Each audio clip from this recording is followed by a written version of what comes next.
আসসালামাইকুম, সবাই কেমন আছেন? আশা করি সবাই ভালো আছেন।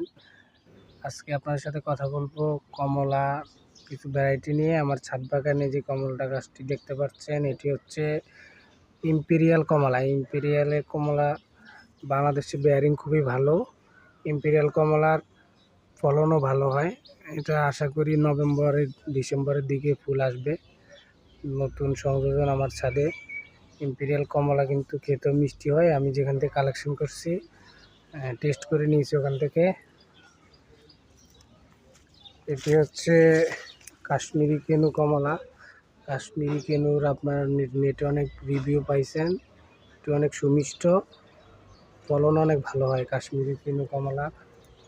আমার কাছে আরেকটি উন্নত জাতের একটি কমলা রয়েছে। এটি হচ্ছে জাপানের সেই বিখ্যাত ডেকুপন কমলা, যেটি 12 মাসই হয়। বাংলাদেশে সাকসেস একটি 12 মাসি কমলার জাত, সেটি হচ্ছে এই জাপানি ডেকুপন কমলা। কমলাটা হচ্ছে কলসির মতো দেখা যায়। আমার আশা করি ফল চলে আসবে কিছুদিনের মধ্যেই।